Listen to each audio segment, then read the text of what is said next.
है। इसमें आधा कप पानी डालेंगे और साथ ही 1 चमची नमक, आधी चमची हल्दी और एक चम्मच अदरक लहसुन का पेस्ट डालकर इसे गला लेंगे। यहाँ कुकर में गला रही हूँ तो मैंने इसमें कम पानी का इस्तेमाल किया। अगर आपने बग़ैर वेट लगाए गलाना है तो फिर इसमें 2 से 3 कप पानी डाल लें और इसको हल्की आंच पर रखें। जैसे ही कुकर की सीटी बजेगी तो मैं इसको हल्की आंच पर कर दूँगी 10 मिनट के लिए। इतनी देर में हमारा मटन गल जाएगा। एक बाउल में चटखारा बोटी के लिए स्पेशल मसाला तैयार करेंगे। इसके लिए लेंगे ज़रा सा नमक, क्योंकि नमक पहले ही हमने गोश्त में ऐड किया।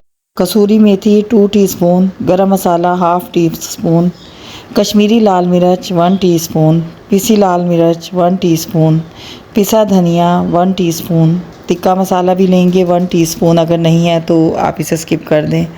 ज़ीरा पाउडर 1 टीस्पून, चाट मसाला इस्तेमाल करेंगे 1 टीस्पून, जर्दे का रंग लेंगे थोड़ा सा 2 चुटकी। अब इसमें शामिल करेंगे 2 चम्मच दही, साथ ही डालेंगे 1 चम्मच लेमन जूस या सिरका और फिर 1 टीस्पून ऑयल। इसको मिक्स करके इवन सा पेस्ट बना लेंगे। यहाँ पर हम गोश्त चेक करेंगे, ये तकरीबन गल चुका है। अगर गोश्त आपका गल जाए तो फिर इसमें जो एक्स्ट्रा का पानी है उसे आंच तेज़ करके खुश्क कर लें। इतने पानी खुश्क होता है इतने हम एक और मसाला तैयार कर लेते हैं। इसके लिए एक बाउल में लेंगे 1 टीस्पून चाट मसाला, 1 टीस्पून कुटी लाल मिर्च जिसे चिली फ्लेक्स भी कहते हैं और 2 चुटकी काला नमक। इसको मिक्स करके एक तरफ रख दें बाद में इस्तेमाल के लिए। पानी खुश्क हो चुका है तो बस मटन की बोटियों को हमने जो पेस्ट बनाया था इसमें अच्छा सा कोट कर लेंगे। चम्मच या हाथ की मदद से इस मसाले को, इस पेस्ट को अच्छी तरह गोश्त की बोटियों पर लगा दें। कोशिश करें कि मसल के लगाएं और गोश्त की हर बोटी पर ये मसाला इवन सा कोट हो जाए।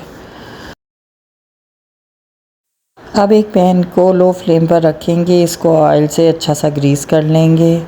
ऑयल से ग्रीस करने के बाद इसके ऊपर ये तमाम बोटियां जो मटन की हैं इनको 1 बाय 1 इस तरह रख देंगे कि इनके ऊपर फ्राइंग के निशान आ जाएं। बोटियां गली हुई हैं तो इन्हें हमें फ्राई करने की बाकायदा ज़रूरत नहीं है, सिर्फ ये मसाला इनमें अच्छा सा जज़्ब हो जाए इसके लिए हम इनको फ्राइंग पैन पे सेंक लेंगे और साथ ही इनके ऊपर ये फ्राइंग के निशान आ जाएंगे। आंच को लो मीडियम रखें, जब एक साइड हो जाए तो उसे पलट दें, देखें कि जलने ना पाए। इसमें तकरीबन टोटल टाइम 5 मिनट लगेगा, क्योंकि आपको बताया है कि मटन हमारा पहले गल चुका है तो इसमें ज़्यादा टाइम पकने में नहीं लगेगा। बस जो मसाला हमने कोट किया है वो इन बोटियों में अच्छा सा जज़्ब हो जाएगा।